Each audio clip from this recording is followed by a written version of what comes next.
Hello दोस्तों, तो मैं अंशुमन स्वागत करता हूं आपका इस वीडियो लेक्चर में।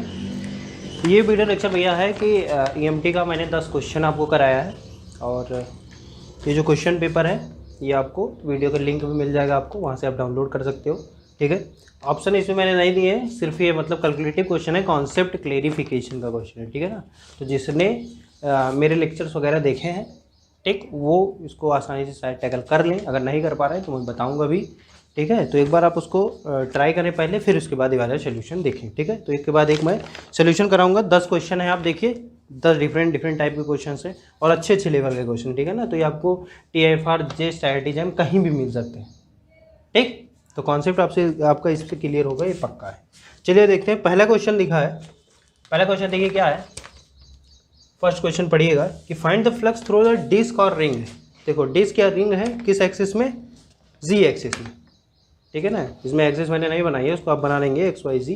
ठीक है, तो Z एक्सिस में आपकी एक रिंग रखी है या उसको आप डिस्क भी कह सकते हैं। उससे कितना फ्लक्स पास हो रहा है, अगर हमारी इलेक्ट्रिक फील्ड जो दी गई है, इलेक्ट्रिक फील्ड के ऊपर वेक्टर का निशान भी मिसिंग है, उसको आप लगा लेंगे। इलेक्ट्रिक फील्ड जो दी गई है वो अल्फा इंटू आर वेक्टर है। अल्फा कोई भी हमारा कॉन्स्टेंट है, ठीक है ना, कोई भी स्केलर है। ठीक, तो हमारा देखिए फिगर ऐसा कुछ है। ठीक है, तो ये है X, ये है Y और ये है Z। यहाँ पे हमारी एक डिस्क रखी हुई है,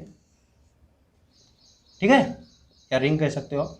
इसमें से कितना फ्लक्स पास होगा वो हमें बताना है। ठीक है ना, फ्लक्स आपको पता ही है कि number of electric field line कहीं से भी जिस एरिया से पास हो वही आपका फ्लक्स होता है। समझ पा रहे हैं? तो यहाँ पे आप देखेंगे ये आपको क्या दिया गया है, अल्फा इंटू आर, ये दिया गया है। ठीक है, और यहाँ से आपको फ्लक्स निकालना है। ये मेरा ऑरिजिन है। ठीक, फ्लक्स का अगर मैं फार्मूला लिखूँ तो क्या लिखता हूँ, phi of E this equals to integration E dot ds, यही तो लिखता हूँ। या इसको ऐसे भी लिख सकते हो, integration mod of E mod of ds into cos theta, ये लिखते हो ना, लिख सकते हो भैया। तो यहाँ पे देखिए सेम वही कॉन्सेप्ट आई लगाते हैं। देखिए क्या करते हैं हम लोग, यहाँ पे पहले एक एरिया एलिमेंट काट लेते हैं। काट लिया एरिया एलिमेंट। ये ऐसे है, जैसे मान लो कि ये मेरी एक्सिस है, तो यहाँ पे ऐसे ऐसे हमारी रिंग है। समझ पा रहे हो ना, देखो ये है रिंग। ठीक है ना, जैसे ये मेरी कोई एक्सिस है तो ये हमारी रिंग है ऐसी। ठीक, तो यहाँ पे एक एरिया एलिमेंट काट लिया। ठीक है, जो यहाँ से थीटा एंगल बना रहा है, कहाँ से, ओ से थीटा एंगल बना दिया। ठीक है, ये मैं मान रहा हूँ यहाँ से r डैश है। ठीक है, ये आपको डिस्टेंस d गिवन है। ठीक है, और ये है भैया वेक्टर r। ठीक, वेक्टर r यहीं से होता है ना, ऑरिजिन से, ऑरिजिन से ये हमारा हो गया वेक्टर r। समझ पा रहे हो ना, तो यहाँ से ये भी लिख सकते हो, vector d plus vector r dash this equals to vector r। Vector law of addition ये तो होता है भैया, ये प्लस ये दिस इक्वल्स टू रिजल्टेंट। ठीक है, तो ये लिख सकते हो आप। यहाँ से देखो अगर ई डॉट ds मुझे लिखना है तो ये एरिया एलिमेंट निकला। एरिया एलिमेंट देखो जो हमारा सरफेस है ऐसे है, मतलब कि एरिया एलिमेंट की जो डायरेक्शन है वो ऊपर होगी या नीचे होगी, तो मैं ऊपर कंसिडर कर रहा हूँ। ऊपर ये हमारा हो गया ds कैप, या इसको हम लोग लिख देते हैं n कैप। ठीक है, r कैप मेरा, अगर मैं इसको थोड़ा सा और एक्सटेंड करूँ तो इस डायरेक्शन में होगा, और ये हमारा हो गया थीटा। कोई समस्या नहीं चाहिए, समझ रहे हो ना। ये थीटा एंगल बना रहा है ना, तो ये सीधे एंगल हो गई z एक्सिस, और ये वाली एक्सिस क्या हो गई, पैरेलल हो गई, इसीलिए थीटा हो गया। समझ पा रहे हो ना, तो ये हो गया भैया n कैप, और इसी डायरेक्शन में हमारी इलेक्ट्रिक फील्ड भी है। ठीक, और ई डॉट ds का मतलब यही है कि इलेक्ट्रिक फील्ड और ds के बीच में जितना एंगल बनता है वही हम लोग यहाँ पे कॉस थीटा में लिखते हैं। ठीक है, तो आइए फॉर्मूला यूज करिए। ई मतलब देखिए अल्फा इंटू आर, पहले से ही लिखा है। ठीक है ना, यहाँ पे मॉड ऑफ आर मैं यूज कर रहा हूँ, तो यहाँ पे मॉड ऑफ लगा दोगे तो यहाँ पे आर ही बचेगा। ठीक, ds क्या हो जाएगा भैया, एरिया एलिमेंट बताओ जल्दी से। रिंग रेडियस में एरिया एलिमेंट क्या होता है, जल्दी बोलो, एरिया एलिमेंट क्या होता है, r dash D R dash D theta, यही होगा ना। ठीक, और cos थीटा हमारा क्या हो जाएगा, cos थीटा निकालो यहाँ से, cos theta equals to hypotenuse upon base. तो हाइपोटेन्यूज कितना है, सॉरी हाँ, base upon hypotenuse, sorry base upon hypotenuse. ठीक है ना, cos थीटा क्या होगा, बेस अपॉन हाइपोटेन्यूज, मैंने उल्टा बोल दिया था। मैंने सेक का फार्मूला बोल दिया था, यहाँ पे कॉस है, ठीक है ना। तो आर से आर यहाँ पे कैंसिल हो गया और यहाँ पे आप इंटीग्रेशन कर दो, डबल इंटीग्रेशन लगेगा क्योंकि डीएस है, ठीक है ना, सरफेस इंटीग्रल है, तो पे डीएस लगेगा। अब देखिए आर कहाँ से कहाँ तक वेरी हो रहा है, इसका मैं रेडियस मान ले रहा हूँ आर, तो आर हमारा 0 to r वेरी हो रहा है और थीटा हमारा 0 to 2π वेरी हो रहा है। अब इसको कैलकुलेट कर दो, देखो क्या आएगा, बोलो जल्दी जल्दी।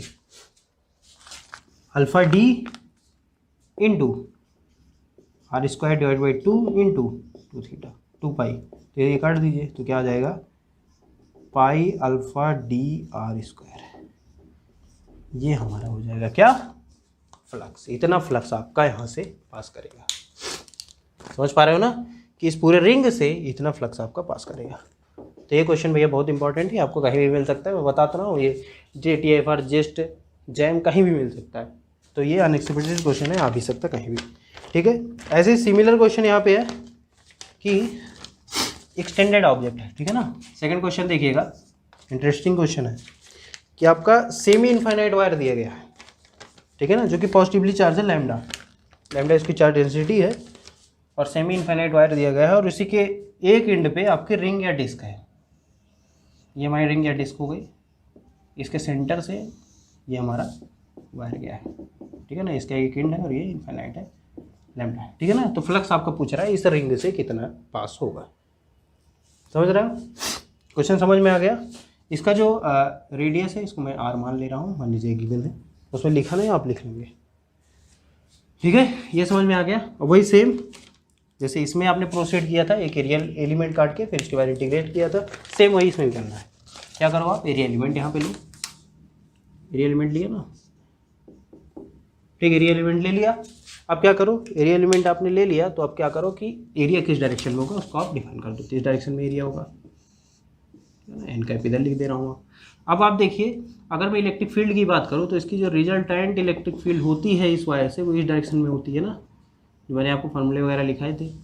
इसका जो कंपोनेंट है इधर होता है, एक एक इधर होता है, ठीक है ना। तो एक कंपोनेंट में लिखता हूँ के लैम्डा बाई ये आर है, तो ये हो जाएगा के लैम्डा बाई आर, ये होगा ना।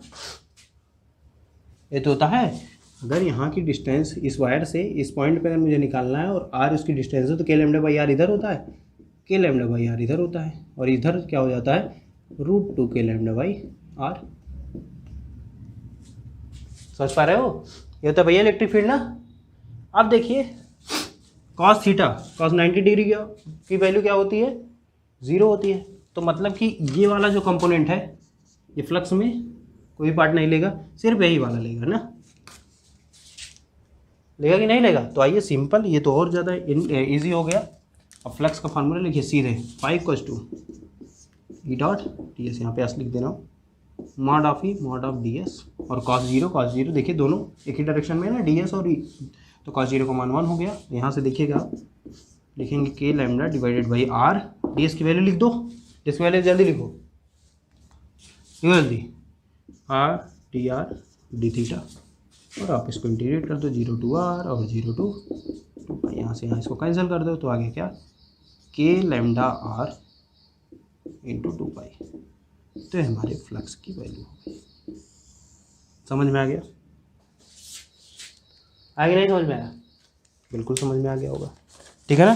तो हमारी वैल्यू हो गई फ्लक्स की, जिसमें हमने देखा कि सिंपल के सिर्फ आपको एरिया एलिमेंट चूज करना है, फिर उसको इंटीग्रेट करना है। पहले इस एरिया एलिमेंट से देखना है फ्लक्स कितना पास हो रहा है, फिर उसको आप इंटीग्रेट करोगे तो आप देखोगे कि इतना आपका फ्लक्स पास होगा इस पूरी रिंग से, ठीक है ना। कोई समस्या तो नहीं है, नहीं होनी चाहिए। चलिए ठीक है, ये समझ में आ गया। सेकंड क्वेश्चन है, इसको आपने ट्राई भी किया होगा, अगर आपसे लग गया है तो बहुत अच्छी बात है, नहीं लगा तो आप एक बार देख लेंगे। और ऐसे क्वेश्चन अगर आते हैं तो प्लीज़ और प्लीज़ गलत मत करिएगा, ठीक है ना, क्योंकि जितने कॉन्सेप्ट बताएं उसी पे क्वेश्चन आते हैं, ठीक है। जैम पे आप देखेंगे, जैम में जो क्वेश्चंस वगैरह आए हैं मैकेनिक्स में या EMT वगैरह में, जितने कॉन्सेप्ट बताएं उसी में से आते हैं हमेशा, ठीक है। तो आपको मैं एक आध दो क्वेश्चन उससे भी करके दिखाऊंगा, ठीक। तो ये देखिए अगला जो क्वेश्चन है, थर्ड क्वेश्चन क्या कह रहा है। थर्ड क्वेश्चन है, ये बेसिक एकदम क्वेश्चन है, बहुत ज़्यादा बेसिक क्वेश्चन है, कुछ बच्चों को दिक्कत होती थी तो इसीलिए मैंने ये वाला भी क्वेश्चन लिख लिया है, ठीक है ना। इसको भी बता देता हूँ। तीसरा देखिएगा, तीसरा क्वेश्चन है कि आपको क्या दे दिया है, एक स्क्वायर दे दिया गया है, ठीक है, ए और ए साइड का, और आपके जो चार्जेस रखे -q क्यू और यहाँ पे क्यू, ठीक है ना। यहाँ पे क्या रखे गए हैं, चार्जेस रखे गए हैं 4 और हमारा स्क्वायर है। आपको पहला क्वेश्चन पूछा है कि किसी एक चार्ज पर फोर्स निकालो, ठीक है, और दूसरा क्वेश्चन है कि सेंटर पे आप इलेक्ट्रिक फील्ड निकालो, ये सेंटर वो मान लो ना, ठीक है ना। तो फर्स्ट पार्ट देखिएगा कि किसी एक चार्ज पे फोर्स निकालो। अब देखो फोर्स निकालना है, आपको पता है जो इलेक्ट्रोस्टैटिक फोर्स होता है वो वेक्टर होता है भैया, ठीक है, फोर्स तो वेक्टर ही है। तो मैं अगर लिखना चाहूँ तो फोर्स कैसे लिखता हूँ, K Q1 Q2 divided by R square into R का, यही तो लिखता हूँ, ठीक है ना। तो हमेशा आप ये कोशिश करें, हमेशा जितनी भी टाइम हो सके आप यही कोशिश करें कि जो हमारा फोर्स है ना उसको आप वेक्टर में ही लिखें, ठीक है ना। तो वेक्टर में अगर आप लिखते हो तो बहुत फायदा होता है। चलिए ठीक है, अगर आपको वेक्टर में लिखना है तो आपको क्या करना पड़ेगा, सबसे पहली चीज़ आपको एक कोऑर्डिनेट सिस्टम डिफाइन करना पड़ेगा। मैंने एक कोऑर्डिनेट सिस्टम चलिए डिफाइन कर दिया यहाँ पे, ठीक है, ये x हो जाएगा, ये y हो जाएगा। यही कोऑर्डिनेट सिस्टम आप इस क्वेश्चन में डिफाइन करेंगे यहाँ पे, ठीक है। इसको मैं अगर ऑरिजिन मान लूँ, ये हमारी x डायरेक्शन हो गई और ये हमारी y डायरेक्शन हो गई। कोई समस्या आता नहीं होनी चाहिए, ठीक है ना। ये हो गया। इस वाले चार्ज की पोजीशन अगर लिखूँ तो क्या होगा, a,0, इसके अगर लिखूँ तो 0,a, इसके अगर लिखूँ तो a,a, यही तो होगी, ठीक है ना, ऑरिजिन से ये होगी ना। तो मैंने एक कोऑर्डिनेट सिस्टम डिफाइन कर दिया कि इधर x होगा, इधर y होगा, और ये हमारा कोऑर्डिनेट सिस्टम के हिसाब से पूरा डिफाइन हो गया कि चार्ज की पोजीशन क्या है, ये पता चल गई। अब देखिए आपको पहली बात तो फोर्स दिखाना है हर एक इंडिविजुअल चार्ज पर, और प्लस उसकी डायरेक्शन भी दिखानी है, ठीक है ना। तो आइए देखते हैं। देखिए पहले मैं इस चार्ज से शुरू करूँगा, इस वाले चार्ज से, ठीक। ये नेगेटिव है, पॉजिटिव है, ठीक है ना। तो फोर्स किस डायरेक्शन में होगा, इसको अपनी तरफ खींचेगा, कितने एंगल पे होगा उससे मुझे मतलब नहीं है, सिर्फ मैं ये कह रहा हूँ कि F1 हमारा जो है वो इस तरफ होगा, इस डायरेक्शन में होगा, ठीक है, ये मैंने लिख दिया। F2 देखिए, ये वाला चार्ज सेम है, मतलब ये इसको रिपेल करेगा, मतलब फोर्स आपका इस डायरेक्शन में लगेगा, इसको मैं F2 कह रहा हूँ, ठीक है। ये वाला चार्ज और ये वाला चार्ज दोनों नेगेटिव है, मतलब कि ये अट्रैक्ट करेगा, तो आपका जो फोर्स है वो इस डायरेक्शन में लगेगा, ये है F3। इतना आप समझ गए कि नहीं, ये बताइए, ठीक है। फोर्स की अपनी डायरेक्शन डिफाइन कर दी कि इसी डायरेक्शन में होगा, कितने एंगल पे होगा, क्या होगा, अभी मुझे कोई मतलब नहीं, मैंने पहले ये डिफाइन कर दिया। पहले मैंने कोऑर्डिनेट लिखा, फिर मैंने फोर्स के किधर किस डायरेक्शन में लगेगा ये मैंने बता दिया। अब आइए एक एक फोर्स से लिखते हैं। देखिए F1 क्या होगा, सिंपल करना है आपको। F1 देखो क्या है, F1 बोलो क्या होगा। देखिए F1 जो निकल रहा है वो माइनस Q और Q के बीच में निकल रहा है, ठीक है। तो वही वाला फॉर्मूला लगाइए, K Q और Q स्क्वायर डिवाइडेड बाई इसके बीच की दूरी क्या हो जाएगी, √2a का whole square into R cap, ठीक है ना। आर कैप का मतलब क्या हो गया, आर कैप इक्वल क्या होता है, vector R divided by R, यही तो होता है, ठीक है ना। तो मॉड ऑफ आर तो आपको पता है √2a है, वेक्टर आर क्या हो जाएगा, देखिए मॉड ऑफ आर पहले लिख लेता हूँ √2a, ठीक है। और वेक्टर आर क्या हो जाएगा, देखो ए आई कैप प्लस ए जे कैप, तो ए आई कैप प्लस ए जे कैप। कोई समस्या आता नहीं होनी चाहिए, तो यहाँ से आप लिख दो, देखो K Q square divided by यहाँ से देखो 2a square into I cap plus J cap divided by √2, ये हमारा हो गया F। कोई दिक्कत यहाँ तक नहीं होनी चाहिए। चलिए ठीक है, F1 हो गया। ऐसे ही F2 निकालो, देखो F2 आप डिफाइन करो। देखो F2 किसके किसके बीच में निकल रहा है ये बताओ, इस वाले चार्ज और इस वाले चार्ज में, ठीक है। तो अब देखो इसमें तो F2 तो सिंपल है, यहाँ पे अगर मैं खड़ा हो जाऊँ तो ऑरिजिन ये हो गई मेरी, इन दोनों के बीच में अगर फोर्स निकालना, देखो K Q square divided by A square into R cap क्या हो जाएगा, A J cap divided by mod A, मतलब ए, ये कैंसिल हो गया, मतलब क्या हो गया, के Q square divided by A square into J cap हो जाएगा ना, देख रहे हो भैया, जे कैप, ठीक है ना, बिल्कुल सही एकदम। अब देखिए यहाँ पे एक चीज़ आपको मिसिंग कर रहे हैं, Q1 Q2, यहाँ पे भैया आपको मैग्नीट्यूड नहीं लिखना है, आपको पूरा इसकी वैल्यू लिखनी है, तो यहाँ पे माइनस का चार्ज आएगा, ठीक है ना। Q1 और Q2 यहाँ पे मैंने पॉजिटिव लिया है, तो Q1 Q2 अगर यहाँ पे निगेटिव है कोई एक, तो यहाँ पे निगेटिव चार्ज आ जाता है, इतना आप ध्यान में रखिए, तो यहाँ पे माइनस, ठीक है। तो हो गया, ये समझ में आया, बिल्कुल समझ में आ गया। अब देखिए F3 ऐसे लिख देंगे हम लोग, F3 लिख दो। F3 देखो इसके बीच में यहाँ खड़े हो जाओ, ऑरिजिन ये हो गई, किस डायरेक्शन में है माइनस आई का, ठीक है। तो वही फिर से K Q1 Q2 सॉरी यहाँ पे K स्क्वायर माइनस यहाँ लगा दो divided by A into minus I का।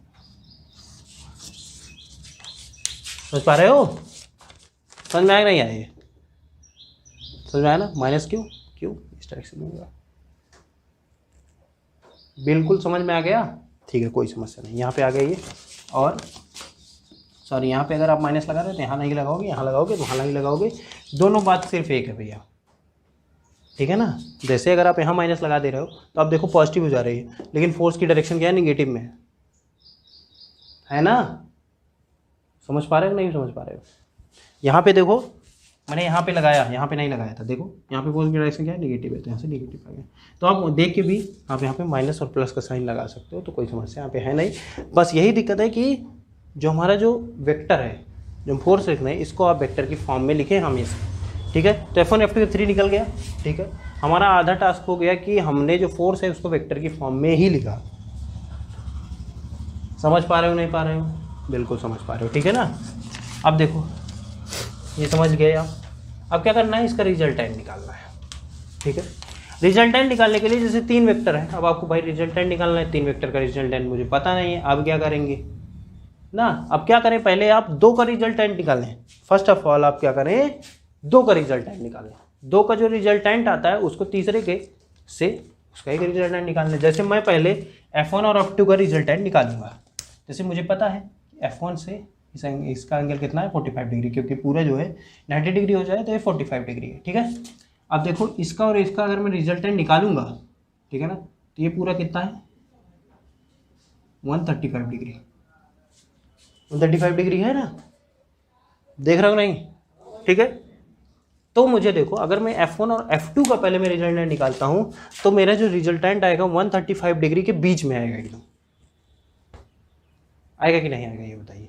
आएगा भैया, बिल्कुल आएगा। इधर कहीं आएगा या कह दीजिए बीच में नहीं आएगा तो इधर कहीं आएगा, तो मुझे थोड़ी दिक्कत होगी ना। अगर दिक्कत मुझे नहीं चाहिए तो मैं क्या करना चाहता हूँ, मैं एक काम ये कर दूँ कि देखो F3 और F2 जो है वो 90 डिग्री पे है ना। तो अगर मैं इसका रिजल्टेंट निकालूंगा तो ये इस डायरेक्शन में आएगा ना। F2 और F3 दोनों क्या है, इक्वल भी हैं। आप देखो इनका मैग्नीट्यूड इक्वल है ना, मैग्नीट्यूड इक्वल भैया। तो यहाँ से आप देखो तो ये 45 डिग्री का एंगल बना लेंगे, ये 45 डिग्री हो जाएगा, ये 45 डिग्री आ जाएगा। तो ये जो F रिजल्टेंट है, R1 में रिजल्टेंट फर्स्ट रिजल्टेंट है, ये और F1 ये दोनों का रिजल्टेंट किस डायरेक्शन में आएगा, F3 की डायरेक्शन में आ जाएगा। तो पहले मैं क्या करूँगा, F2 और F3 का रिजल्टेंट निकालूंगा, F2 और F3 का रिजल्टेंट निकाल लूँगा, ठीक है, जो इस डायरेक्शन में आएगा। फिर उसके बाद मैं जो रिजल्टेंट आया है और F1 का एक रिजल्टेंट निकालूंगा जो कि F3 की डायरेक्शन में जाएगा।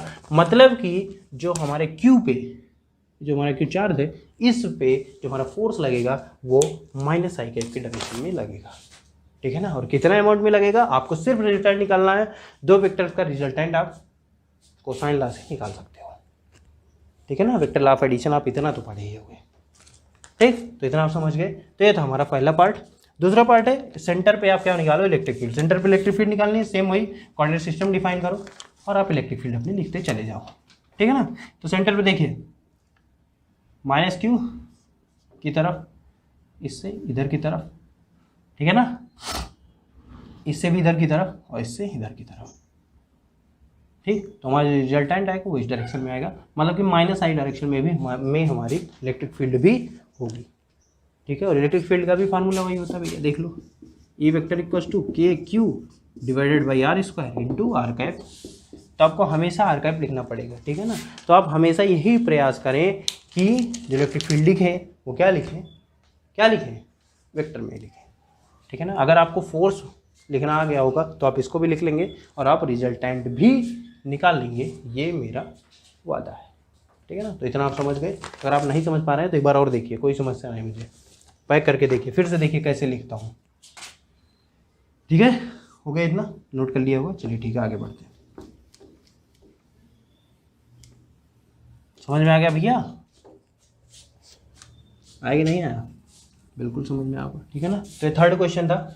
थर्ड क्वेश्चन आपने डील किया होगा अच्छे से, कुछ लोग पहले से ही कर चुके होंगे ठीक है। और मैं उनके लिए बता रहा हूँ जिनको बेसिक नहीं आता कि कैसे क्वेश्चन की शुरुआत करें। तो क्वेश्चन की शुरुआत आप भैया कोऑर्डिनेट सिस्टम ही डिफाइन करके करें हमेशा, ठीक है। तो आइए फोर्थ क्वेश्चन क्या कह रहा है। फोर्थ क्वेश्चन कह रहा है कि एक स्फीयर है रेडियस आर का और चार्ज क्यू जो है यूनिफॉर्मली डिस्ट्रीब्यूटेड है किसके, उसके पूरे वॉल्यूम में, ठीक है ना। फिर फोर्थ क्वेश्चन है, स्फीयर हो गया हमारा, इसमें चार्ज क्यू हमारा यूनिफॉर्मली डिस्ट्रीब्यूटेड है और इसकी रेडियस जो है वो आर आपको पहले से दी गई है, ठीक है। But outside the sphere has also charge density alpha by R, और इसके जो आउटसाइड मतलब इधर ये पूरे आउटसाइड द स्फीयर यहाँ भी आपका चार्ज डेंसिटी दी गई है rho R equal to alpha by R, ठीक है। और कह रहा है कि electric field R greater than R पे जो हमारी इलेक्ट्रिक फील्ड है ये यूनिफॉर्म है, ठीक है। तो find the value of alpha, alpha की वैल्यू आपसे पूछा है। अब देखिए इसको कैसे प्रोसीड करेंगे।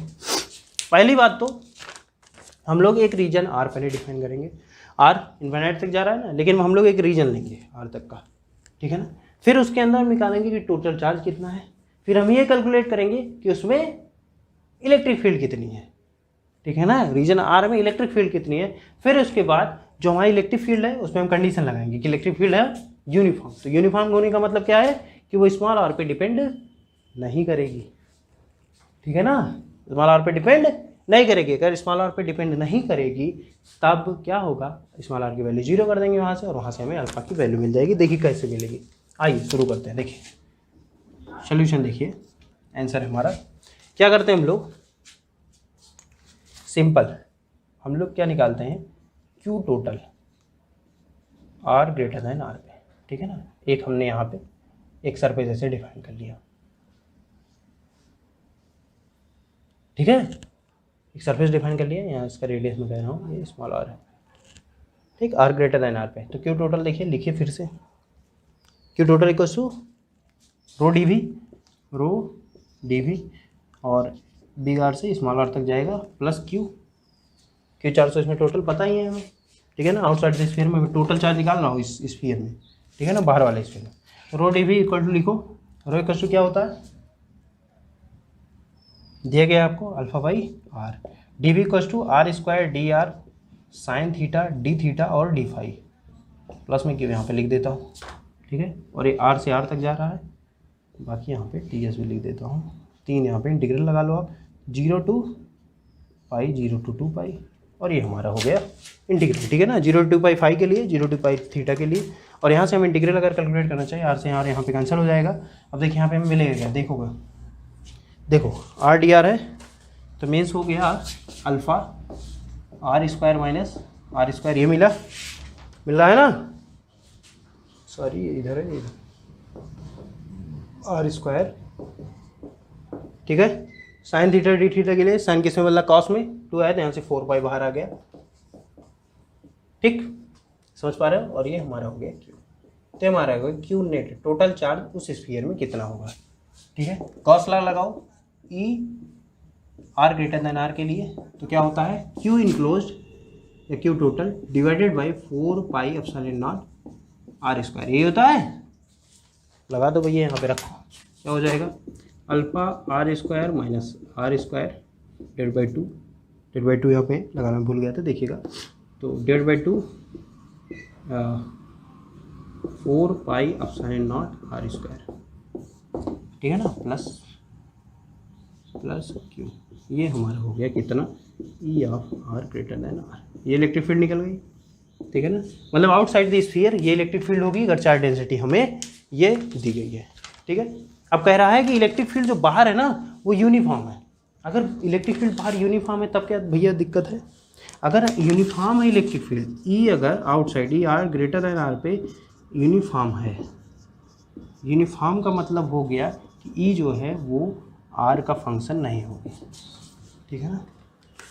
अगर ई आर का फंक्शन नहीं होगी, ठीक है, अगर ई जो है वो आर का फंक्शन है, यूनिफॉर्म का मतलब मैंने बताया था ना, चाहे जिस डायरेक्शन में जाओ बराबर रहे, चाहे जिस डायरेक्शन में, चाहे जिस पोजीशन पे, जैसे एक्स वाई जेड कहीं भी हो तो आपको वहाँ पे बराबर वैल्यू मिले। लेकिन आर पे अगर डिपेंड करने लगेगा तब तो डिफरेंट मिलेगा, इस आर पे कोई और मिलेगा, इस आर पे कहीं और, इस आर पे कोई और मिलेगा।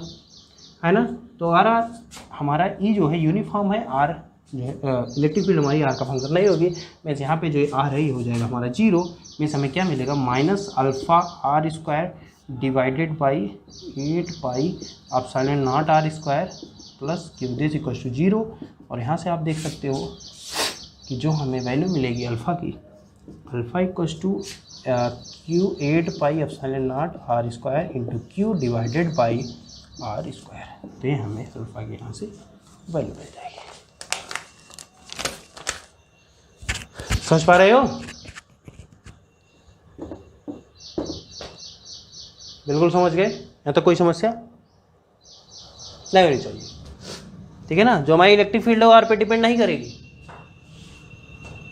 ठीक है ना। आर पे इलेक्ट्रिक फील्ड अगर नहीं डिपेंड करानी तो अल्फा की वैल्यू ये हो जाएगी, देखिए नीचे से आर स्क्वायर और ये वाला आर कट जाएगा ना, तो हमारी इलेक्ट्रिक फील्ड यूनिफॉर्म हो जाएगी।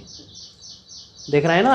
अगर मैं इस आर को 0 कर देता हूँ और अल्फा की वैल्यू अगर मैं ये रख देता हूँ तो देखिए ये आर स्क्वायर कैंसिल हो जाएगा ना, तो हमारी जो इलेक्ट्रिक फील्ड है वो क्या हो जाएगी, यूनिफॉर्म हो जाएगी। समझ रहे हो? तो अगर ये है इलेक्ट्रिक फील्ड यूनिफॉर्म है, जब ये हमारी इलेक्ट्रिक फील्ड है, अगर हमें रो दिया गया इतना, ठीक है, और अगर कंडीशन ये वाली दी गई, ये कंडीशन दे दी गई ना क्वेश्चन में, क्योंकि अल्फा की वैल्यू हमें कहना निकालो, तो अगर ये कंडीशन दे दी गई तब हमारी ये अल्फा की वैल्यू हो जाएगी और हमारी इलेक्ट्रिक फील्ड वो यूनिफॉर्म होने लगेगी। और यूनिफॉर्म नहीं दिया है तो हमारी इलेक्ट्रिक फील्ड इतनी होगी, ठीक है। तो ये क्वेश्चन आपका आ सकता है, किस में आ सकता है, TFR जिस्ट वगैरह में पूछा जा सकता है, ठीक है ना। इतना आप समझ गए। तो ये था हमारा 4th क्वेश्चन। 5th क्वेश्चन जल्दी जल्दी पढ़िए।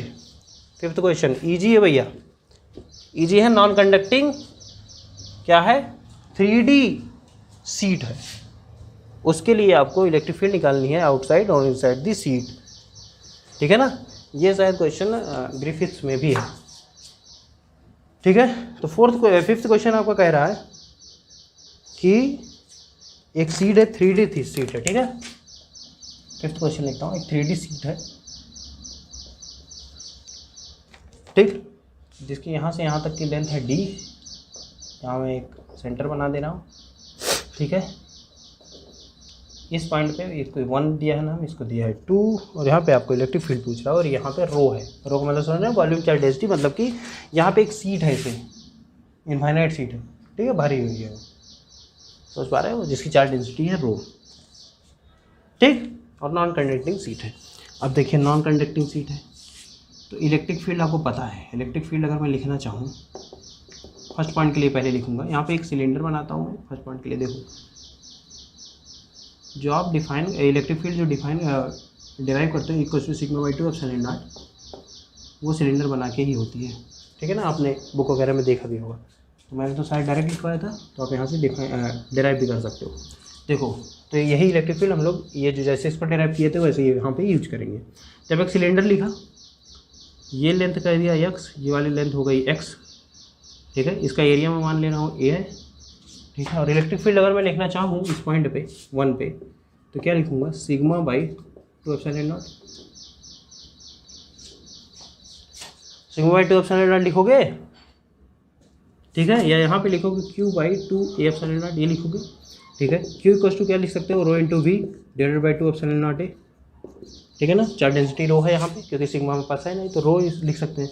तो रो इंटू वी, वी को क्या लिख सकते हो, A into area into length, length कितनी है 2x divided by 2 epsilon naught A से ए कैंसिल कर दो, ठीक है, और 2 से 2 कैंसिल कर दो, तो हमें जो E1 मिल गया इलेक्ट्रिक फील्ड फर्स्ट पॉइंट पे, वो क्या मिल गया, रो x divided by epsilon not. मतलब कि इस रीजन में, इस पूरे रीजन में, यहाँ से यहाँ तक, यहाँ से यहाँ तक जो इलेक्ट्रिक फील्ड है वो लीनियरली वेरी करेगी, समझ पा रहे हो, यहाँ पे लीनियरली वेरी करेगी। मतलब कि अभी मैं ग्राफ बना के भी दिखाऊंगा आपको, ठीक है।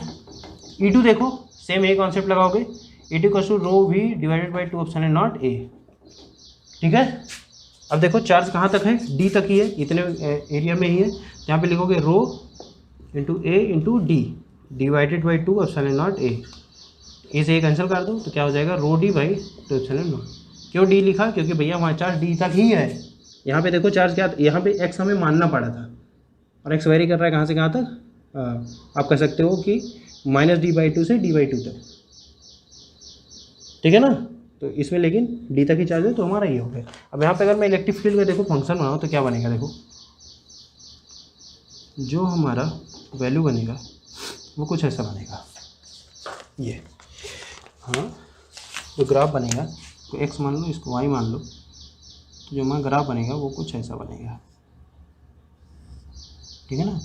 ये हमारी वैल्यू होगी यहाँ से यहाँ तक, ये पूरा होगा d, देखो d में पूरे d में मतलब -d/2 से इधर -d/2 तक जो हमारी इलेक्ट्रिक फील्ड है वो लीनियर है, ठीक है। और उसके बाद जो है जो हमारी इलेक्ट्रिक फील्ड है वो कांस्टेंट हो गई, ये यूनिफॉर्म हो गई। समझ पा रहे हो ना। तो ये हमारा बन जाएगा ग्राफ, ठीक। तो ग्राफ भी बना दिया मैंने और इलेक्ट्रिक फील्ड कैसे निकलेगा ये भी बता दिया। नॉन कंडक्टिंग सीट है इसलिए σ/2 एप्सिलॉन नॉट यूज किया, अगर कंडक्टिंग सीट होती तो σ/एप्सिलॉन नॉट यूज करते, ठीक है। 6th क्वेश्चन देखो, इंपॉर्टेंट क्वेश्चन है। इसका इलेक्ट्रिक फील्ड का क्वेश्चन इस प्रकार का मैंने कराया था आपको, इलेक्ट्रिक फील्ड का इस टाइप का क्वेश्चन मैंने कराया था आपको, ठीक है ना। तो ये है हमारा किससे, पोटेंशियल से रिलेटेड। अब पोटेंशियल का इनसाइड पॉइंट पे पोटेंशियल आपको पता होगा, अगर नहीं पता तो वही फिर से बात आ गई भैया, नीचे कमेंट करना। अगर आपको नहीं पता 20 कमेंट अगर मुझे मिल गए तो मैं बिल्कुल आपको इसका डेरिवेशन आपको बता दूंगा कि इनसाइड पॉइंट पे जो पोटेंशियल वो क्या होता है, ठीक है ना। वैसे मैं डायरेक्ट फार्मूला यूज करूँगा, ठीक है। तो क्या कह रहा है कि एक r रेडियस का स्फीयर था जिसमें से r/2 का एक स्फीयर ऐसे रिमूव कर लिया गया, ठीक है ना। ये r/2 हो गया, ये स्फीयर का रेडियस हो गया r, ये रिमूव कर दिया गया, ये हमारा जितना स्फीयर बचा है, ये पॉइंट है P, यहाँ पे आपको क्या निकालना है, पोटेंशियल, ठीक है। तो सिंपल जैसे इलेक्ट्रिक फील्ड के लिए करते थे, अगर मैं Vp निकालूँ तो क्या लिखूँगा, Vp ड्यू टू पूरे स्फीयर से, due to whole sphere minus Vp removed sphere की वजह से P पॉइंट पे, ठीक है ना। अब देखिए टोटल चार्ज हमारा कितना है, Q स्फीयर पे, रेडियस r है, दिया है ना, Q यूनिफॉर्म है और रेडियस है, टोटल चार्ज Q है, रेडियस r है। अगर रेडियस r/2 हो गया, ठीक है ना, तो क्योंकि वॉल्यूम चार्ज है तो Q/8 हो जाएगा हमारा चार्ज, r/2 में जो हमारा चार्ज है Q/8 हो जाएगा। समझ रहे हो ना, Q1 V1 = Q2 V2 करो, वहाँ से देखो Q/8 आ जाएगा, ठीक है। क्योंकि 4/3 पाई r³ होता है, r³ यहाँ से करो तो r/2 का क्यूब करोगे तो r³/8 आ जाएगा, वहाँ से Q/8 आएगा, ठीक है। इतना समझ पा रहे हो। देखो तब देखो यहाँ से आप कैलकुलेट कर सकते हो Vp। अगर मैं इनसाइड पॉइंट के लिए किसी इनसाइड पॉइंट पे अगर मुझे पोटेंशियल निकाल लेना है तो उसका जो फार्मूला होता है वो क्या होता है, देखिए मैं लिखता हूँ यहाँ पे, KQ/2r³ 3r² माइनस r², ठीक है। समझ पा रहे हो, ये हमारा फार्मूला होता है इनसाइड पॉइंट के लिए। तो r यहाँ पे क्या है, r/2 है, और स्फीयर के लिए जो इनसाइड पॉइंट है वो r/2 पे है ना, ठीक है। तो यहाँ पे r/2 लिख दो, इसका स्क्वायर कर दो, माइनस इस वाले स्फीयर के लिए इसका रेडियस कितना है, r/2 है, तो यहाँ पे अगर लिखोगे तुम तो लिखोगे Q क्या है, Q/8 है, 2r क्या है, r/2 है, ठीक है ना। ये रेडियस r के लिए लिखा था मैंने फार्मूला। अब यहाँ पे रिमूव्ड स्फीयर का लिखूंगा पूरा, तो r/2 उसका रेडियस है, Q/8 उस पर चार्ज है, और यहाँ पे 3r/2 का होल स्क्वायर माइनस सेंटर पे निकलना है तो मतलब 0।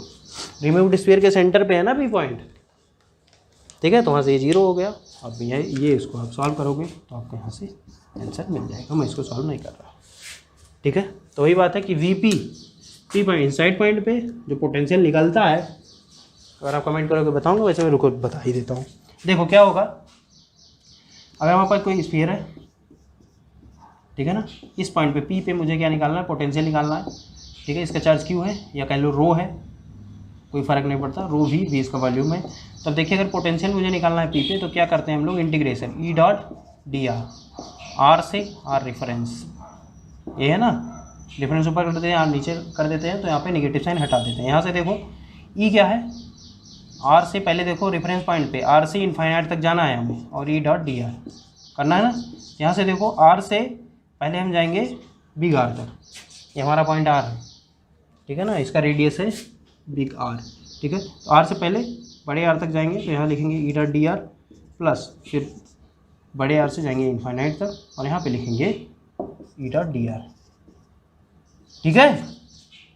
ठीक, अब देखो R से R तक जो हमारी इलेक्ट्रिक फील्ड है वो क्या होती है, ρr/3ε0, और R से इनफाइनाइट तक जो हमारी इलेक्ट्रिक फील्ड है वो क्या है, KQ/2r R square, sorry Q by R square, ठीक है ना। तो इसको यहाँ पे करोगे, लिखोगे डी आर, फिर क्या करोगे, इंटीग्रेट कर दोगे, ठीक है। जब इसको आप इंटीग्रेट करोगे और ये आप वैल्यू रखोगे तो यहाँ से आपको ये वाला जो फार्मूला है वो मिल जाएगा, ठीक है। एक बार इसको करके आप देख लेंगे, ठीक। मैंने इसको बता दिया, आप इसको करेंगे। अगर नहीं आ रहा है अब भी तो भैया एक बार और करना मेरे हिसाब से। इसके बाद तो सिर्फ इंटीग्रेशन अगर नहीं आता तो भैया फिर से 12th की बुक उठा लो, पढ़ना शुरू कर दो, ठीक है। इंटीग्रेशन भी आ जाएगा, समझ में आया। तो 6th क्वेश्चन ये हो गया, ठीक है ना। इलेक्ट्रिक फील्ड के लिए बताया तो पोटेंशियल के लिए भी आ सकता है।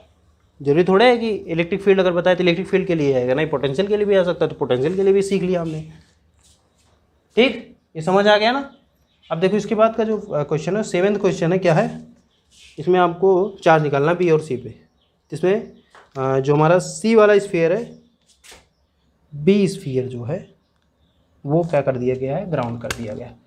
7th क्वेश्चन क्या है, कंसेंट्रिक स्फीयर है 3 2, ठीक है। ये वाला स्फीयर आपका ग्राउंड कर दिया गया है।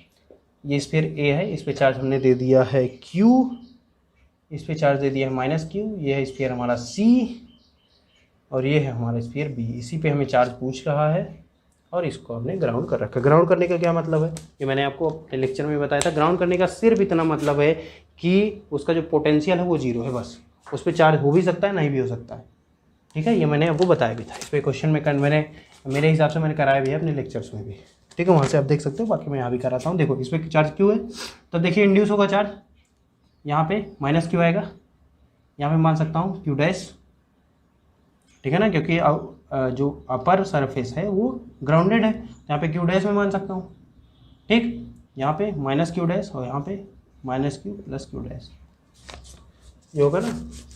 ये q डैश ही तो निकालना है, बी पे हमें चार्ज निकालना है, q डैश हमें निकालना है, ठीक है, कि कितना इंड्यूस होगा, ठीक। ग्राउंड होने के बाद अब देखिए ग्राउंड है तो क्या करेंगे, सिंपल। ग्राउंड होने का मतलब ये है कि वी बी हमारा जो अपर सरफेस है उस पर जो पोटेंशियल है वो 0 हो जाएगा। पोटेंशियल निकालो सभी की वजह से, तो वी बी अगर 0 है तो ए की वजह से पोटेंशियल यहाँ पे क्या हो जाएगा, और रेडियस में लिखना भूल गया, इसका रेडियस ए है, इसका है बी और ये है सी, ठीक है ना। तो लिखो, देखो क्या होगा, के क्यू डिवाइडेड बाई बी, ठीक है ना, ये लिख दिया। अपर लोअर सरफेस के बी का जो लोअर सरफेस है उसकी वजह से potential -kq divided by B, ठीक है ना। उसके अपर सरफेस की वजह से +kq dash divided by B. इसके सी के लोअर सरफेस की वजह से -kq dash divided by C. ये हुआ ना। इनसाइड पॉइंट पे पोटेंशियल क्या होता है, सेम होता है ना, हर एक पॉइंट पे जो सरफेस पे होगा वही हर एक पॉइंट पे होगा। समझ रहे हो ना कैसे लिख रहा हूँ। जैसे ये जो पॉइंट है इनसाइड है ना सी के, सी को अगर मैं सी ही सिर्फ स्फीयर होता तो जो ये बी का सरफेस है वो इसके इनसाइड पॉइंट पे हर एक पॉइंट पे पोटेंशियल सेम होता है जो इसके सरफेस पे होता है। ये तो होता है भैया, क्योंकि electric field inside the sphere वो क्या होती है, 0 होती है। अगर मेटेलिक स्फीयर है हमारा तो उसके अंदर जो है वो इलेक्ट्रिक फील्ड क्या होगी, 0 ही होगी, ठीक है। अब यहाँ से देखो -kq डैश बाई सी, यहाँ से लिख देते हैं +kq dash -q divided by C, this equals to 0। इसको आप सॉल्व करेंगे, देखिए क्या सॉल्व करिए। तो बी, अरे यार ये बी है, सॉरी बी है, ये भी हमारा बी है, ठीक है। kq डैश भी बी है हमारा, ठीक है। इसके लिए सी और सी, ठीक, हाँ ठीक तो है, चलिए ठीक है, ये हो गया ना हमारा, निकल के आया। अब यहाँ से आप देखेंगे तो ये और ये कैंसिल हुआ,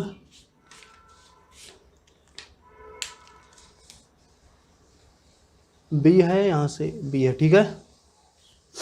ये कैंसिल हो गया, kq डैश बाई बी ये बचा है, और यहाँ से आप देखेंगे तो kq डैश बाई सी बचेगा। तो मतलब kq dash by B this equals to kq by C, ये बच गया ना। k से k कैंसिल कर दो तो q डैश क्या आ गया, qb बाई सी, ये आ गया ना, ठीक है। तो यहाँ से q की वैल्यू हमें मिल गई, q डैश की वैल्यू। अब यहाँ से इस सरफेस पे क्या हो गया चार्ज, qb बाई सी, और यहाँ पे अगर मैं देखना चाहूँ तो क्या हो जाएगा total charge Q B by C minus Q, तो यहाँ से क्यू कॉमन ले लो तो बी बाई सी माइनस 1, इतना चार्ज आपका सी के अपर सरफेस पे होगा और बी के अपर सरफेस पे हमारा Q B by C charge होगा। ठीक है ना, इतना समझ गए। तो ग्राउंड अर्थ का मतलब सिर्फ ये और सिर्फ यही होता है कि उसका जो पोटेंशियल है वो जीरो है। ठीक है ना, उस सरफेस का पोटेंशियल जीरो है, बाकी उसको किसी और चीज़ से मतलब नहीं है। चार्ज हो भी सकता है, नहीं भी हो सकता। ठीक, इतना आप समझ गए। चलिए ठीक है, 8th क्वेश्चन देखिए। 8th जो क्वेश्चन है वो इम्पोर्टेंट है भैया। एक सीट है, इनफाइनाइट सीट, जिसमें 4 डेंसिटी सिग्मा दी गई है। ठीक है ना, इसको मैं यहाँ से, ये सेंटर हो गया इसका, लेंथ इसकी दी गई है भैया 2a। ठीक है, पॉइंट है हमारा, यहाँ से इस पॉइंट की दूरी जो है d दे दी गई है और ये पॉइंट p है। ठीक, और यहाँ से यहाँ तक ये है। ठीक है ना, तो इलेक्ट्रिक फील्ड आपको p पे निकालना है। अब p पे इलेक्ट्रिक फील्ड निकाला, आप बताओ कैसे निकलेगी, जल्दी बोलो। फिर से अगर इलेक्ट्रिक फील्ड किसी पॉइंट पे निकालना है तो भैया ये देखो स्टैंडर्ड चार्ज को निकालने के लिए पहले आपको क्या करना पड़ता है, एलिमेंटल चार्ज के से पहले यहाँ पे इलेक्ट्रिक फील्ड निकालनी पड़ती है, फिर उसको इंटीग्रेट कर देते हैं। एलिमेंटल चार्ज के लिए यहाँ पे एक स्ट्रिप काटिए, स्ट्रिप कट गई, मतलब कि x पे आप गए और dx की एक स्ट्रिप आपने काट ली। काट लिए, पक्का काट लिए, चलो ठीक है भैया। अब देखो जो स्ट्रिप काटे हुए इनफाइनाइट वायर की तरह एक नहीं है, और इसकी यहाँ से दूरी कितनी है, यहाँ से बोले जल्दी, दूरी कितनी है। एक स्ट्रिप आपने काटी तो यहाँ से इसकी दूरी कितनी है, जल्दी बोलो। यहाँ से इसकी दूरी है, आप कह सकते हो सेंटर से यहाँ की दूरी, सॉरी यहाँ से सेंटर की यहाँ से दूरी भैया d है। ठीक है, तो ये दूरी कितनी हो गई, d माइनस एक्स। ठीक है, तो अगर मैं इनफाइनाइट वायर की वजह से डी ई लिखूँ, इनफाइनाइट वायर की वजह से, तो क्या लिखूँगा, इसको मैं मान सकता हूँ लैम्डा। एक पतली सी स्ट्रिप काटा हूँ तो चार्ज डेंसिटी क्या हो जाएगी भैया, लीनियर चार्ज डेंसिटी हो जाएगी। तो मैंने एक पतली सी स्ट्रिप मानी, ये सिर्फ एक सीट है, ऐसे एक सीट है। ठीक है ना, समझ आए हो।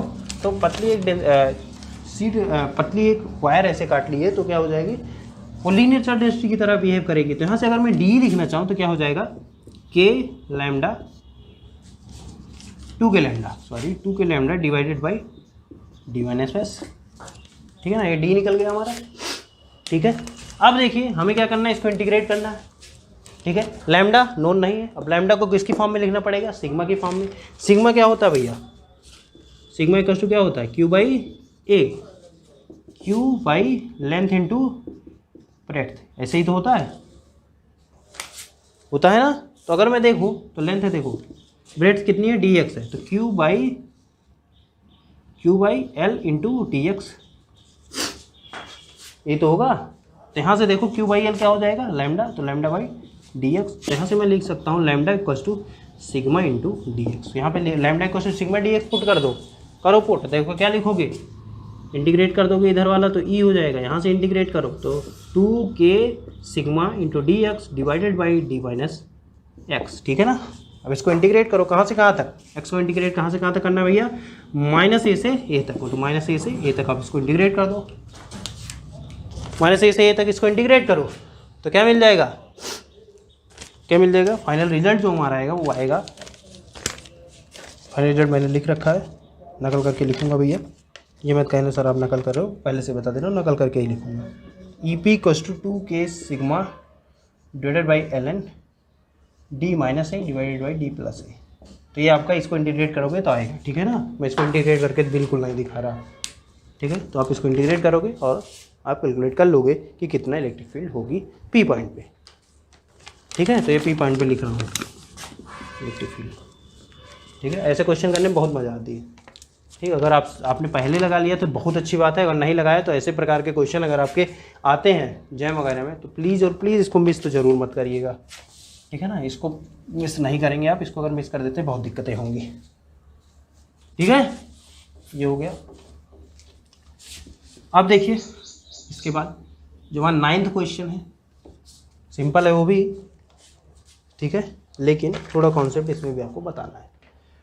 ठीक, इसमें सिर्फ यही कॉन्सेप्ट लगना है कि जो सेंटर पे हमारा पोटेंशियल होता है या इनसाइड स्फीयर जो हमारा पोटेंशियल होता है वो सिर्फ आउटर सरफेस के चार्ज पे डिपेंड करता है, नेट चार्ज पे, ना कि अंदर के डिस्ट्रीब्यूशन पे, ठीक है ना। तो इसमें बताया है कि 9th में ऑफ सेंटर एक चार्ज है जिसका जो कि ओ से डी डिस्टेंस पे रखा है, ठीक है। उसकी चार्ज की वैल्यू है Q और उसका रेडियस वगैरह दिया गया है। अब कह रहा है पोटेंशियल ओ पे निकालो, तो पोटेंशियल है V एट O। इसको मैं सीधे लिख रहा हूँ, देखिएगा क्या होगा। देखिए KQ डिवाइडेड बाई D, उसके बाद देखिए जो प्लस चार्ज है उसकी वजह से इंडक्शन होगा, इंड्यूस होगा चार्ज, बना ही देता हूँ। यहाँ पे चार्ज क्यों है, ये D है, ठीक है, यहाँ मेटल है पूरा, ठीक। अब देखिए क्या होगा, ये पूरा ये रेडियस है R1, ये है R2, ठीक। इसकी वजह से यहाँ पे चार्ज डेंसिटी माइनस वाली ज़्यादा होगी और इधर यहाँ पे कम होगी, ठीक है ना। ऐसे डिस्ट्रीब्यूशन होगा चार्ज का। और यहाँ पे नेट चार्ज अगर देखें तो -Q इंड्यूस होगा और यहाँ पे +Q, ठीक। कैसे होगा, यहाँ पे -Q होगा, यहाँ पे प्लस, सॉरी यहाँ पे -Q, यहाँ +Q, यहाँ पे -Q, यहाँ पे, ठीक है। इनसाइड कोई इलेक्ट्रिक फील्ड होती ना यहाँ, इसीलिए यहाँ का जो चार्ज हम कंसीडर नहीं करेंगे, ठीक है ना। या अगर कंसीडर कर भी लोगे तब भी वो 0 हो जाता है, ठीक है। आइए देखिए, तो आप यहाँ से देखो, तो अगर मैं पोटेंशियल लिख रहा हूँ तो KQ by D plus K minus Q divided by R1 plus KQ divided by, ये हमारा हो जाएगा। ये कैसे लिख रहा हूँ, देखिए पहला जो टर्म लिखा है ये तो आपको समझ में आ गया होगा, Q चार्ज की वजह से D डिस्टेंस पे अगर आपको पोटेंशियल लिखना है O पॉइंट पे तो आप कैसे लिखोगे ये आपको समझ में आया होगा, ठीक है ना। KQ by D। Second term मैंने लिखी K minus Q divided by R1, इसलिए लिखी क्योंकि सेंटर पे या इनसाइड द स्फीयर जो हमारा पोटेंशियल वो सेम होता है, वो सिर्फ डिपेंड करता है आउटर सरफेस पे नेट चार्ज कितना है, समझ रहे हो। तो नेट चार्ज हमारा यहाँ पे जो इंड्यूस होगा वो -Q ही होगा, तो नेट चार्ज हमें मिल गया और इसको मैंने सीधे लिख दिया। तो ये कॉन्सेप्ट है, इसको आप नोट कर लेंगे। और ये थर्ड टर्म +Q चार्ज की वजह से सेंटर पे आप जाने गए हो, इसमें टोटल स्फीयर में पूरे में भैया जो पोटेंशियल है सेम होगा, वही तो सेंटर पे भी होगा, इसीलिए आप यहाँ पे लिख सकते हो KQ बाई R, ठीक है ना। तो पोटेंशियल एट O, इसको मैंने इसीलिए बताया क्योंकि मुझे एक नोट पॉइंट बताना था, ठीक है। इस पर आपको क्वेश्चन मिल सकते हैं, अगर आपको मिलते हैं तो वहाँ पे आप कंफ्यूज नहीं होंगे। ऑफ सेंटर अगर चार्ज रखा है तो कोई टेंशन नहीं है, पोटेंशियल अगर आपको निकालना है तो पोटेंशियल भैया डिस्ट्रीब्यूशन ऑफ चार्ज पे बिल्कुल डिपेंड नहीं करता, वो डिपेंड करता है नेट चार्ज पे, ठीक है। ये आपको हो गया, चलिए ठीक। अब देखिए 10th क्वेश्चन। 10th क्वेश्चन भैया थोड़ा ट्रिकी है, ठीक है। ये ट्रिकी क्वेश्चन है, इस पर थोड़ा ध्यान दीजिएगा।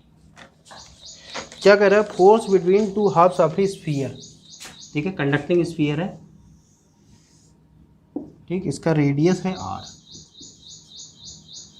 ठीक। इसको मैं हाफ में डिवाइड कर देता हूँ, ये है प्लस पूरा, ठीक है, ये हो गया।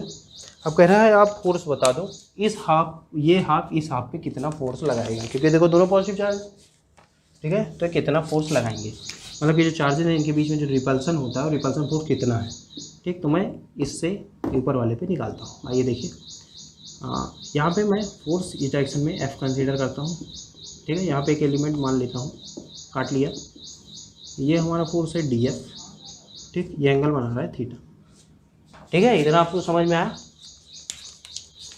मैंने यहाँ से क्या किया, यहाँ से एक एलिमेंट कट किया जिसमें मैंने फोर्स DF दिखाया, ठीक है। इतना आपको समझ में आ गया होगा, ठीक है ना। अब देखिए हाफ से हाफ की ऊपर आपको क्या निकालना है, फोर्स निकालना है। तो आइए लिखते हैं। तो DF इक्वल टू क्या होता है, फोर्स इक्वल टू क्या होता है, फोर्स इक्वल टू होगा क्या होगा, जल्दी बोलो। DF equal to force equal to E average into D average लिख लो, E एवरेज लिख लो, ठीक है। E एवरेज इंटू DQ, ये होगा भैया, E एवरेज इंटू DQ होगा, ठीक है ना। या इसको लिख सकता हूँ E average into DF equal to, ठीक है ना।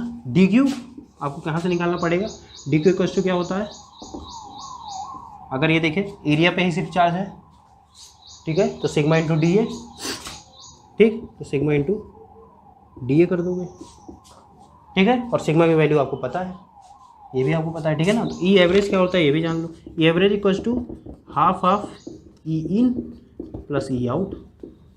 ई इनसाइड ये तो जीरो है, ई आउटसाइड कितना है भैया, इलेक्ट्रिक फील्ड आउटसाइड कितना है, इलेक्ट्रिक फील्ड आउटसाइड हमारा है के क्यू बाई,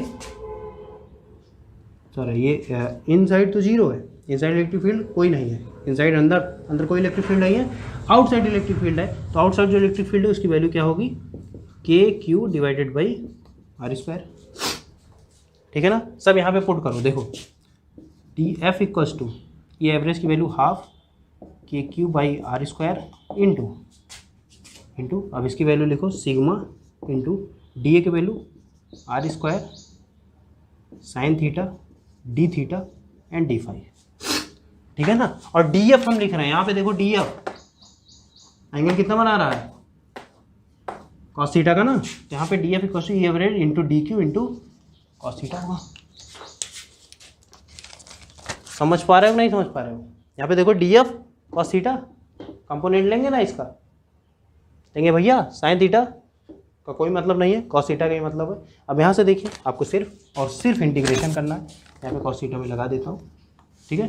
कॉस थीटा यहाँ पे लगाएंगे तो देखिए integration F equals to half K Q divided by R square, sigma आप यहाँ पे लिख लो, आर स्क्वायर बाहर ले लो, इंटीग्रेट कर दो आप 0 to π/2, 0 to π/2 क्यों अलग कर रहे हैं, फाई की वैल्यू 0 to 2π जाएगी, समझ रहे हो ना। फाई की वैल्यू यहाँ पे मैं लिख दे रहा हूँ π/2 थीटा जाएगा और फाई 0 to 2π जाएगा, कोई समस्या नहीं, ठीक है ना। 0 to π/2 क्यों जा रहा है थीटा, क्योंकि हम हाफ स्फीयर के इलेक्ट्रिक फील्ड यूज कर रहे हैं, ठीक है ना। हाफ स्फीयर की इलेक्ट्रिक फील्ड हाफ स्फीयर के एरिया पर यूज कर रहे हैं कि कितना उस पर फोर्स लगाएगा, समझ पा रहे हो ना। हम इतने का ही चार्ज चाह रहे हैं, चार्ज हम निकाल रहे हैं ना, चार्ज में ही सिग्मा इंटू डी ए आ रहा है, तो डी ए हम क्या चाह रहे हैं भैया, एक इतने का ही एरिया, तो इतने के एरिया के लिए जो हमारी थीटा 0 to π/2 वेरी करेगा और फाई हमारा 0 to 2π वेरी करेगा। तो यहाँ से आपको देखेंगे, आप इसको कैलकुलेट करेंगे तो देखेंगे एफ इक्वल्स टू क्या आ जाएगा, Q square divide by 32 pi of sine and not शायद आर स्क्वायर यहाँ पे आएगा, ठीक है ना। आप इसको देख लेंगे, अगर आर स्क्वायर है तो ठीक है ना, कोई बात नहीं, ठीक है ना। तो इसको आप कैलकुलेट एक बार करेंगे तो आप देखेंगे ऐसा कुछ रिजल्ट आपको मिलेगा, ठीक है ना। तो 10th क्वेश्चन था, इसको आप समझने की कोशिश करिएगा। डी एफ पहले मैंने एक यहाँ पे एरिया एलिमेंट काटा, ऐसे फोर्स लिखा, फोर्स को मैंने रिजॉल्व किया कॉस थीटा और साइन थीटा में, साइन थीटा का कोई मतलब नहीं है क्योंकि ये इसके पैरेलल आ रहा है, ठीक है ना, बाउंड्री के पैरेलल आ रहा है, ठीक है, उसका कोई मतलब नहीं होगा। और अगर आपको निकालना है तो आप यहाँ पे रख के निकाल भी सकते हो, शायद उसकी वैल्यू जो है वो 0 आ जाएगी, ठीक है। आप एक बार निकाल के देखिएगा, अगर फिर 0 आ जाती कोई बात नहीं। तो यहाँ पे वैसे अगर आप लॉजिकल सोचो तब भी इसके पहले आ रहा है, मतलब यहाँ पे इस डायरेक्शन में जो हमारा कॉस थीटा इस डायरेक्शन में होगा, ठीक है ना, तो उसकी वजह से कोई फोर्स नहीं होगा, परपेंडिकुलर फोर्स हम देख रहे हैं, ठीक है ना, कि इसकी वजह से, इस वाले क्षेत्र की वजह से इस डायरेक्शन में कितना फोर्स इस पर लगेगा, रिपल्सिव फोर्स कितना लगेगा, ठीक।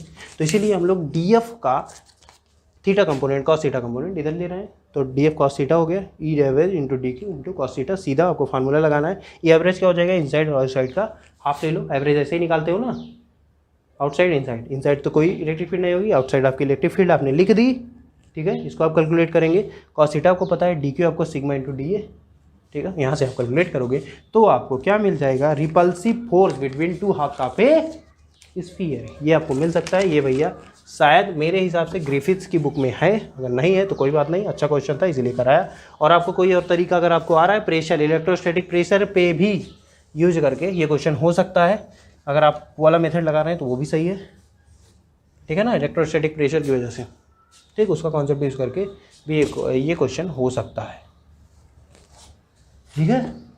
तो आप उसको भी ट्राई करेंगे, अगर आपसे हो जाता है तो वो अच्छी बात है, नहीं होता तो ये वाला मेथड आपको पता है। तो ये 10 क्वेश्चन थे, इंपॉर्टेंट क्वेश्चन थे, कॉन्सेप्ट क्लियर करने वाले क्वेश्चन थे, तो आपको ये क्वेश्चन तो बहुत अच्छे से कर लेने हैं, ठीक है ना। नहीं पता था करना पहले से तो देख के कम से कम सीख लीजिए। अगर ये क्वेश्चन आते हैं आपके जैम में, जेस्ट में, TIFR में, तो कम से कम यार इसको मत गलत करना, ठीक है ना। तो आगे हम क्या करेंगे, आगे हम लोग मैथमेटिकल फिजिक्स वगैरह तो पढ़ ही रहे, तो उसको भी पढ़ते रहेंगे। और ऐसे ही मैं 10 क्वेश्चंस के सीरीज़ ले आऊँगा, जैसे मैंने अब आज EMT का बताया तो मैकेनिक्स का भी बनाऊँगा, EMT के और भी ऐसे क्वेश्चन बैंक्स आएंगे जिसका सोल्यूशन मैं आपको कराऊंगा। उसका जो पेपर है उसका लिंक जो है वो वीडियो के नीचे ही रहेगा, ठीक है ना। तो आप वहाँ से पेपर डाउनलोड करेंगे, खुद सॉल्व करने की कोशिश करेंगे, अगर नहीं आता तो आप वहाँ से जो सोल्यूशन मैंने यहाँ पे कराया है उसको आप देख सकते हैं, ठीक है ना। तब तक के लिए मैं चलता हूँ अंशुमान, धन्यवाद।